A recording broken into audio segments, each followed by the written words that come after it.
The version 5.6 Genshin livestream trailer was insane, and I genuinely feel that PEAK Genshin is back again. I'm your leafy lore keeper Minsleif, and I read the Genshin Impact lore so that you don't have to. And today I just wanted to do a really quick analysis video of the version 5.6 trailer / livestream that recently just dropped. I'm just trying out completely different formats for videos to see which one is faster for me to produce. That way I can get lored to you faster. You can comment down below to let me know which format you like better. Anyways, on to the analysis. Alright, so we're gonna analyze the trailer one more time and go through the little details bit by bit. Not the entire special program live stream, but just specifically the teaser that happens at the beginning, as well as some crazy tweets that Genshin dropped right after the live stream ended. There's a Fatui Death Star apparently, but anyways, we'll go over it in a sec. So, Windbloom Festival again. Okay, wait, am I crazy or are these like hex and circle colors? Is that a reach? Wait. Is that a reach? Okay, wait, hold on. Red for Alice. Purple for Nicole. There's blue for Barbaloth. Gold. I mean, it's a Hex and Circle themed event, right? So maybe it's a reach. I don't know. It's Hex and Circle themed event. I'm just saying that's probably like the end of it. We're gonna probably save Mondstadt or something. Of course we do. This is... I'm actually really happy to see Furina again, not gonna lie. Super happy to see Furina again. Also really happy to see Navia! Sorry, I keep pausing. This is gonna be part of Escoffier's story quest. If you see me looking off to the side, I took notes during the live stream. I think Modesti's codex mentioned this place, a public bath from the time of Remuria. Okay, so we're getting into primordial history, the ancient civilization of Remuria. So I wonder if this Archon quest starts in Fontaine?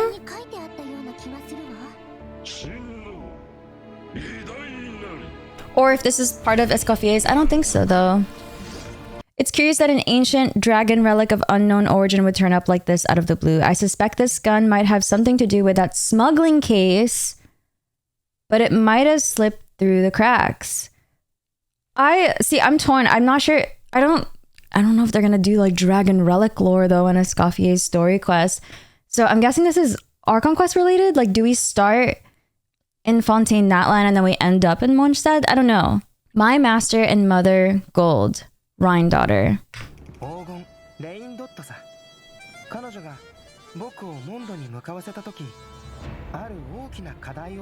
Yeah, to find the truth of the world was mentioned, I think, in his story quest.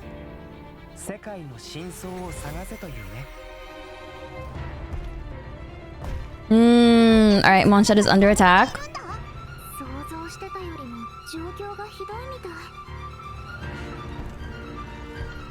They're all glowing red. It's giving, was the SUSBEDO, hold on, the Whopper flower during the SUSBEDO event, like, was it the Fell flower? Yeah, it was. It had like a weird like red glow to it, didn't it? Alright, we gotta go back to the scene. Alright, this made me really happy to see. I love seeing the brothers together and actually fighting side by side, so this made me really happy. I just had to make note of it. Alright, so just talking about like this abyssal scene, like them fighting abyssal monsters. Barbara running! Wait, that's Barbara running to help people! Look at her! Oh, look at her go. Mondstadt has been facing more abyssal attacks, and I was wondering if it had anything to do with what Alice said in the Wings of Feasting lore. This is the wings that you get from the KFC Genshin collab, and basically Alice says something along the lines of the border of Teyvat is weakening, and it has been for the past 2 years. So the border of Teyvat weakening, meaning just more abyssal leaks seem to be happening. Hence more abyssal attacks. I have to pause real quick because we have a word from today's sponsor. Today's video is sponsored by Red Magic. Red Magic just released the Red Magic 10 Air, available for purchase starting May 7. The Red Magic 10 Air is here to give you blazing fast speed and performance at an affordable price. It's lighter than the Red Magic 10 Pro, and the comfortable grip makes it perfect for long gaming sessions. The 6.8-inch AMOLED display is huge, the colors pop, and the 120Hz refresh rate is smooth as butter. It comes with a Snapdragon 8 Gen 3 processor with speeds of up to 3.3 GHz. You and your phone won't ever break a sweat. Whether you're pulling off that perfect combo or exploring the vast world of Teyvat, you'll always be able to rely on Red Magic's liquid metal cooling. It's 13% more effective than your average gaming laptop cooling system, meaning no overheating even in the most intense battles. The 6,000 mAh battery provides 28 hours of power on a single charge. And if you're in a rush, the 80 watts fast charging will fully charge your phone in just 52 minutes. Snap gorgeous photos with the dual 50 megapixel cameras. From customizable shoulder triggers to super responsive touch controls, the Red Magic 10 Air brings the premium gaming experience all in the palm of your hand. Red Magic is hosting a special 10 Air event on May 8th with surprise gifts, and you won't want to miss it. Check out their social media posts for more details. Ready to take your mobile gaming to the next level? Use the link in the description and pinned comment down below to grab your Red Magic 10 Air. Thank you so much, Red Magic, for sponsoring today's video. The increased abyssal attacks on Mondstadt has prompted Venti to reach out to Alice via the Dodo communication device, and that device was used during the Golden Apple Archipelago event. You know, Venti calls, or they call using the device, and Varka picks up twice, and it's not after they call him twice that Alice picks up. But there is that running gag theory, it's a crack theory I had. I think I made like a video talking about who I think Klee's dad might be, and I was half joking. It's a crack theory. That is probably Varka, because Alice did at some point in her millennia's long life, because it seemed like she was around during the time of Enkanomiya, which was thousands of years ago. But basically, the crack theory is that at some point, which it was mentioned in the story, at some point she settled down in Mondstadt for a bit. That part is like, you know, that part is insinuated in the lore. But anyway, she settled down, had a child. We don't know who Klee's father is. So I was making the joke that it was the crack theory that it was Varka. And it'd be really funny if they left both their child and the Knights of Favonius, because remember, Varka's the Grandmaster of the Knights of Favonius. He's been gone on a really long expedition. He's probably the reason why Kaya is a cavalry captain with no cavalry, because he probably took the cavalry with him. I don't know. But it's a crack theory, and I just thought it was funny to add. But anyways, that could be a funny reason why Varka is the one picked up. It's kind of like picking up like your partner's phone. I don't know. They might not even be traveling together, because Alice also left on an expedition, and they might not even be on the same one. They might not even be like together. He might not even be Klee's dad. It's just a crack theory, okay? I just wanted to mention that. Anyways, yes. Moving on. It also seems like the war mechanic from the Natlan Archon quest is coming to the Mondstadt Archon quest. So basically we're battling the Abyss, but in Mondstadt this time. That's awesome, because I love the mechanic from Natlan. All right, so we see Rosaria in the crowd, Eula, Traveler, Paimon, Sucrose, Diluc, Kaya, Albedo. And then we also get an introduction to Dahlia, which we'll talk about later. Albedo is on trial. Here, well, what did he do? Are they going to talk about? I think this is a better screen for me to talk about Albedo in. All right, so Albedo is being tried for murder and unlawful disposal of human remains. For anyone that was here during the Dragon Spine event a couple years ago, first thought must be SUSBEDO. SUSBEDO is the fan name of Prime Albedo, who was Rhinedottir's first attempt at the Primordial Human Project, the prototype to Albedo, basically. And Prime Albedo, aka SUSBEDO, has a lot of resentment because he's the failed experiment. She basically fed him to Durin, so when he woke up, he like clawed himself out of Durin's stomach, which is pretty vile. Like he was basically tossed and eaten by a dragon because he was a failed experiment. So he has a lot of resentment towards our Albedo. He's Rhinedottir's perfect creation, and he's a success story of the Primordial Human Project. So SUSBEDO has a lot of resentment. Probably wants to kill him, probably wants to take over his life and more, if we're talking about murder and unlawful disposal of human remains. I don't know if he's out there cloning people or, you know, turning other whopper flowers into, or using whatever is in Durin's blood to clone people or do whatever to I don't know. That's something pretty interesting to look into, actually, now that I think about it. Anyways, so it could be SUSBEDO, or It could be Albedo. That's also a possibility too. Albedo did say in his story quest, he asked a hypothetical question to Traveler, or in the direction of Traveler. And in his story quest, he asks, what would you do if I destroyed Mondstadt? Would you be able to stop me? Albedo is a synthetic human created by Rhinedottir, aka Gold, a prominent member of the Hexen Circle.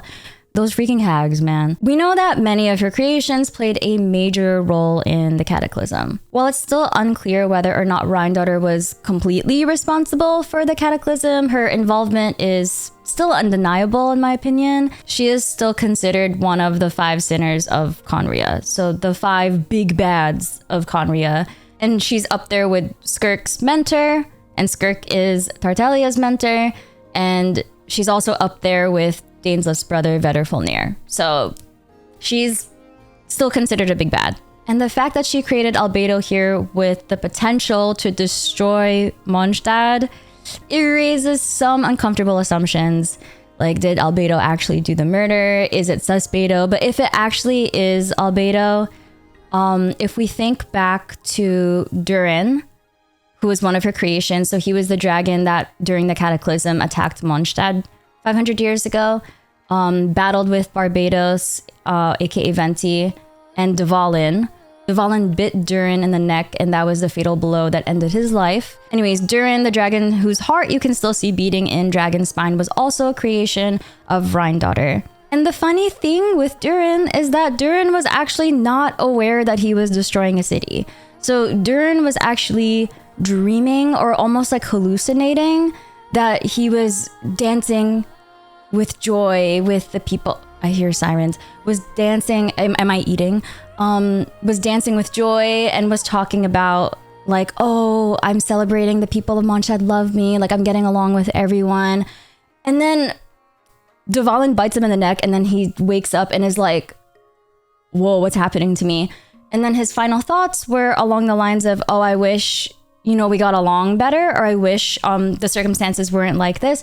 Like, anyways, long story short, Durin was a friendly dragon, and it seemed like under some effects, whether it be of the abyss material he was made out of, or under Rhinedottir's control, it almost seemed like he was mind controlled into destroying Mondstadt. So this could be a situation where Albedo's being mind controlled, or it's SUSBEDO. I'm leaning on it's more so SUSBEDO. I don't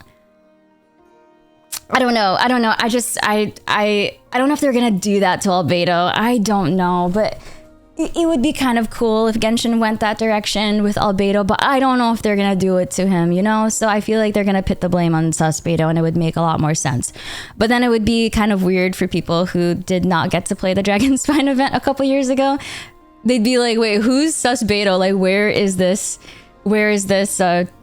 twin, or like, where is this evil twin story coming from? They'd be so confused. It's like evil Morty coming back, basically. Another example is LNS, or LNS was being told, oh, people are gonna love you.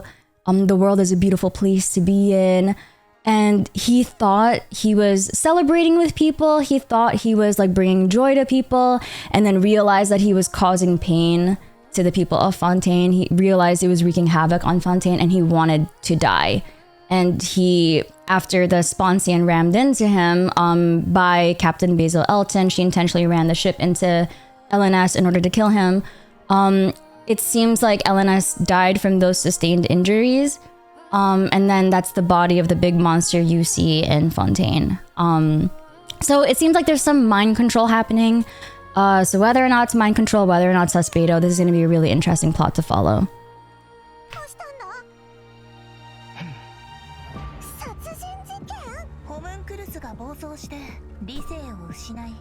Oh, they're discriminating against him. A synthetic being losing control, like a synthetic being loses control of their sanity.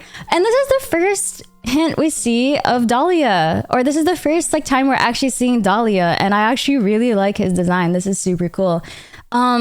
So with Dahlia, it's mentioned later on in the live stream that Dahlia is friends with Venti, or at least knows Venti, is an acquaintance of Venti.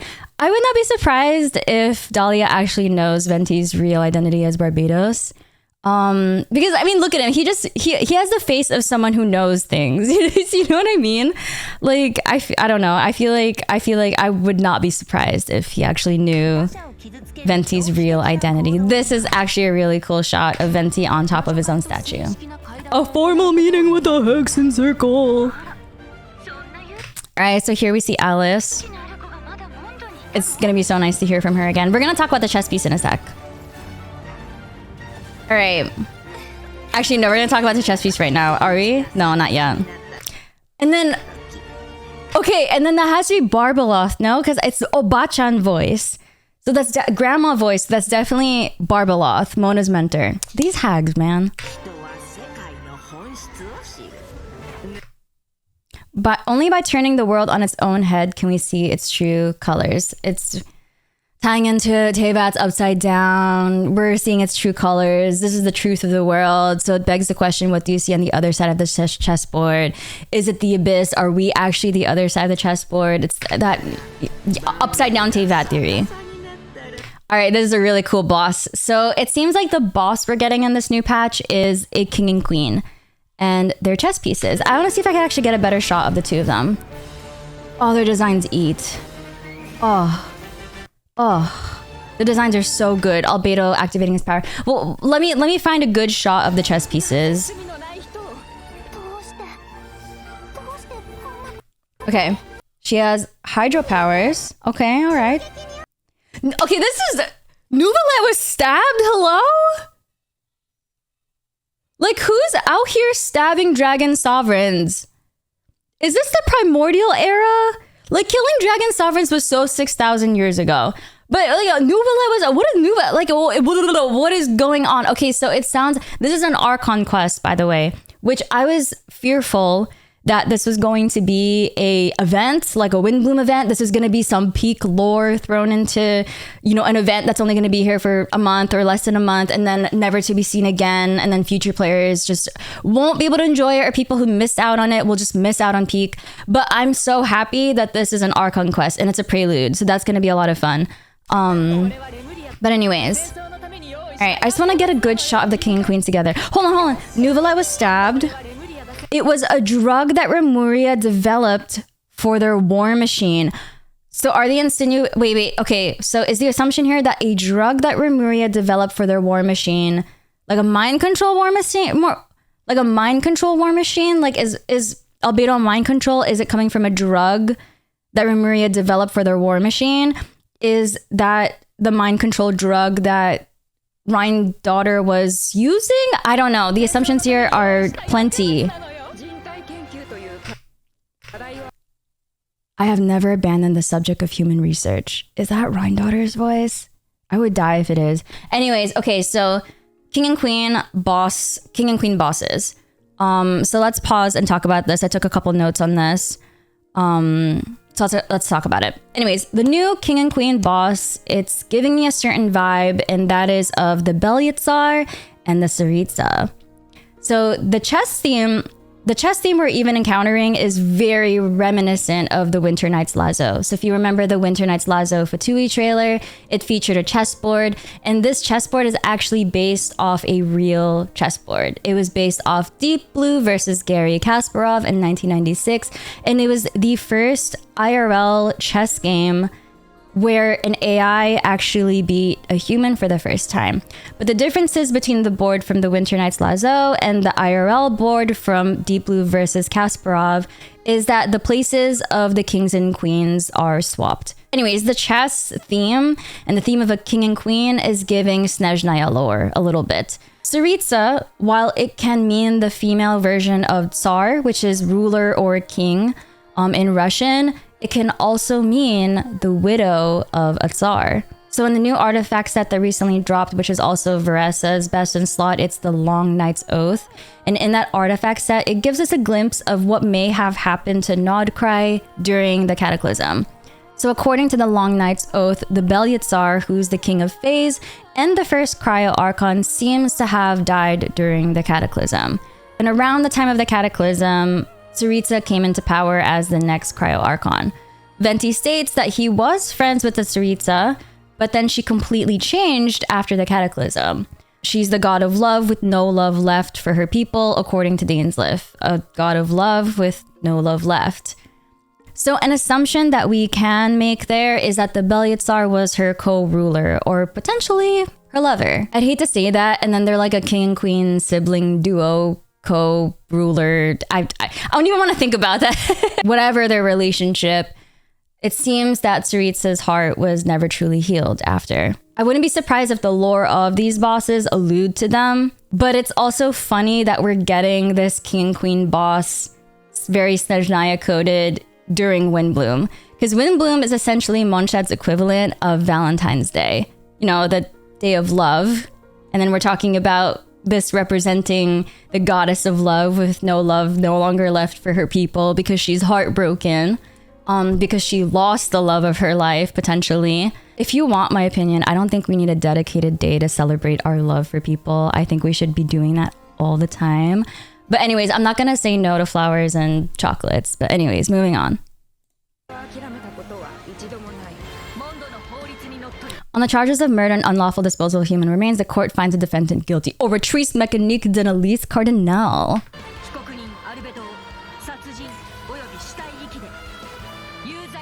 They're so cool. And they're... What was a Hydro and Pyro?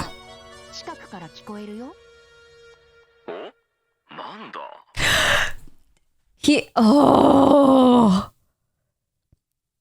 sounds huge. Okay, this is the voice of Varka, aka the Grand Master of Knights of Vonias.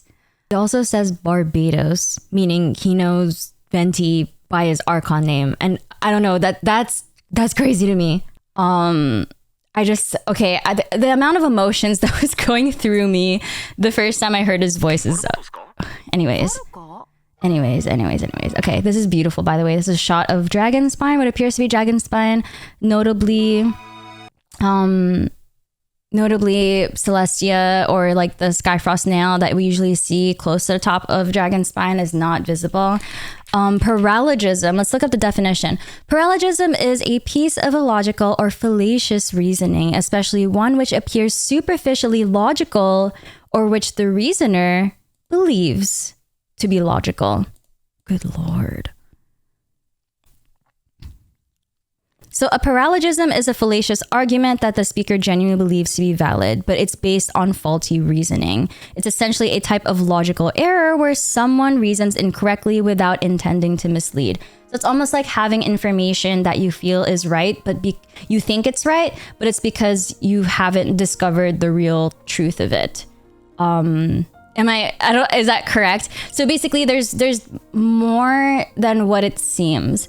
So basically it seems like everyone's accusing Albedo of murder, and things are really not what they seem to be, but everyone is very convinced that he's the murderer because, he's a synthetic human, like he's losing control, like his creator is Rhinedottir and she's one of the 5 sinners of Conria and she's probably controlling him or something. A field experiment that's very resentful and malicious before our Albedo. So that's actually pretty cool. I just want to make sure I didn't miss any notes, actually. All right, and then we have Esquier.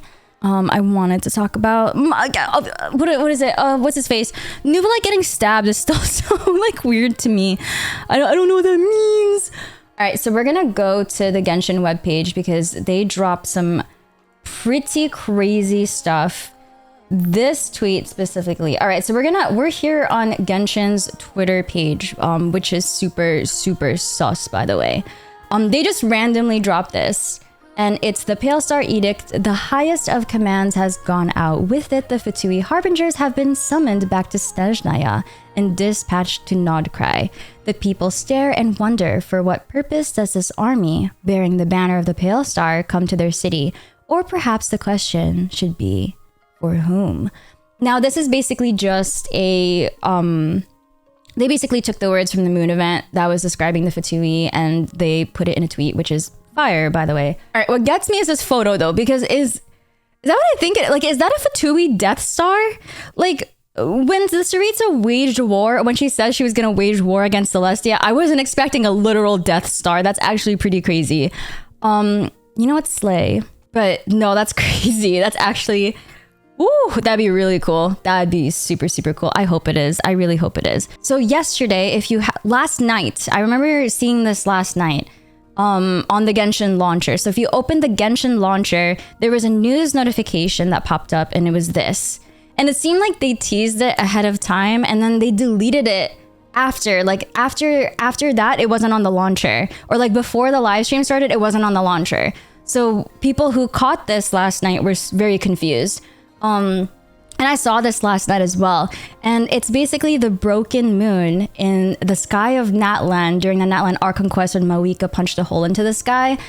It's basically that, but the moon is whole in this picture. And it says the moonlight emerges anew, chasing the tides together. Oh, we have so much to talk about. Okay, I'm gonna make this video just about the 5.6 version live stream. I personally very loved it. I can't even speak right now. That's how flabbergasted I am from the lore. The lore is just like controlling me right now. But basically, I love the trailer. I am so hyped for it. Like, I feel so refreshed and renewed for this. But basically, anyways, we have a lot to talk about this. I'll cover this in a future video. But anyways, yeah. So that was a brief analysis. If you enjoyed this video, please leave a like and subscribe, and I'll see you on the next video. Thank you once again, Red Magic, for sponsoring today's video. I'm your leafy lore keeper Minsleif, and I read the Genshin Impact lore so that you don't have to.